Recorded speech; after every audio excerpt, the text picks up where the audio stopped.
સમગ્ર ગુજરાતમાં આમ તો આપણે તમામ શહેરોમાં એવો આતંક જોયો છે કે આ આતંક વધુ પ્રમાણમાં વધતો હોય અને વધુ પ્રમાણમાં અકસ્માત થતા હોય અને લોકોના ભોગ લેવાતા હોય, જેથી નામદાર ગુજરાત હાઈકોર્ટ લાલાક કરે છે અને એક એવો હુકમ કરે છે કે અમદાવાદમાં રખડતા તમામ જે ઢોરો છે તેને અલગ અલગ ગુજરાતની ગૌશાળાઓમાં આ ઢોરોને લઈ જવામાં આવે.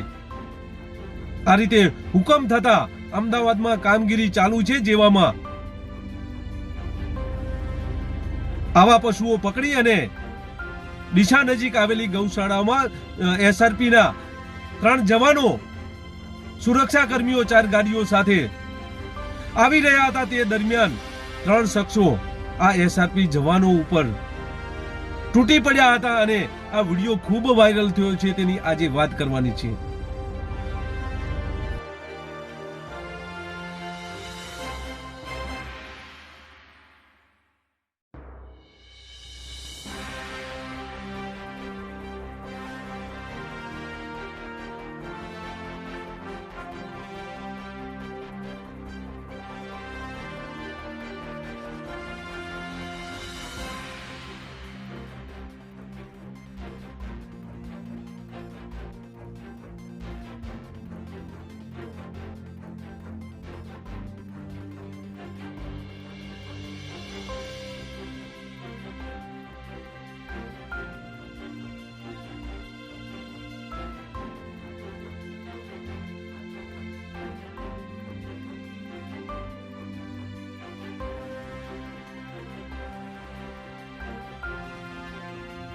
ડીસા પાટણ હાઈવે ઉપર ગુજરાત નામદાર હાઈકોર્ટના હુકમના આધારે ગૌશાળાએ લઈ જવાતા પશુઓને જે એસઆરપી જવાનો છે જે સુરક્ષા આપી રહ્યા છે તેના ઉપર હુમલો થયો હોવાની ઘટના સામે આવી છે.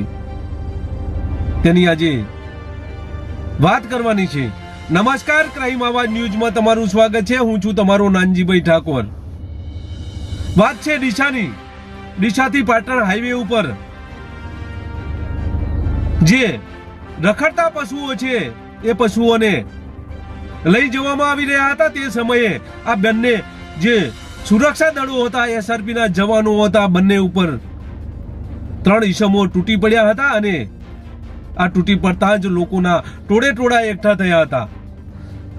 આમ તો ગુજરાત સરકાર દ્વારા પશુઓને ગૌશાળા સુધી પહોંચાડવા માટેનો હુકમ છે.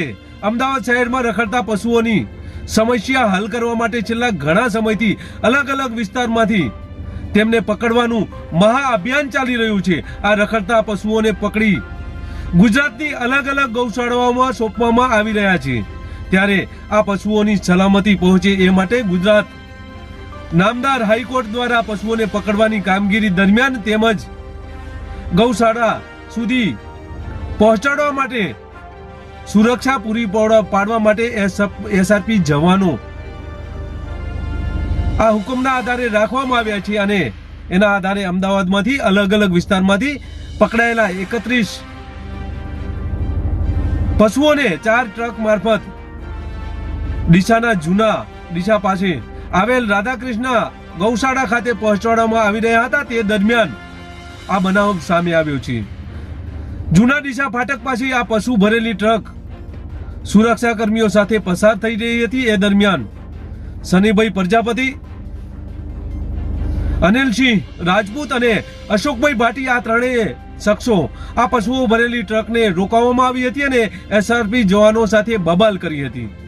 તેમજ હુમલાખોરોએ જીવદયા પ્રેમીઓ છીએ એવું આ એસઆરપી જવાનોને કહી અને આ રીતે ઝઘડો કર્યો હતો.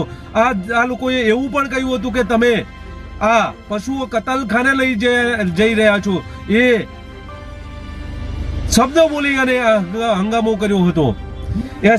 એસઆરપી જવાનોનો જે ગણવેશો છે તે ગણવેશો પણ ફાડી નાખવામાં આવ્યા હતા. ઝપાઝપી કરી હતી ને જે સુરક્ષા દળો જેમાં રવિન્દ્રસિંહ ભમરસિંહ ચાવડા, ફાલ્ગુનભાઈ ગોળ અને પૂનમભાઈ ગોકુળ ભાઈ મોદી તેમજ અન્ય સમજાવવાના પ્રયત્નો કર્યા હતા અને તેમ છતાં આ ત્રણેય શખ્સોએ જે સુરક્ષા કર્મીઓ છે તેમની સાથે બોલાચાલી કરી અને તેઓના કપડા કોલર પકડી લીધા હતા. તો આ હતી દિશાની ઘટના. બસ એ જ. જો તમે અમારી ચેનલમાં નવા છો અને આવા જ લેટેસ્ટ ન્યૂઝ જોવા માંગો છો તો અમારી ચેનલને અત્યારે જ સબસ્ક્રાઇબ કરો, જેથી આવનાર લેટેસ્ટ ન્યૂઝ તમારા સુધી પહોંચી શકે.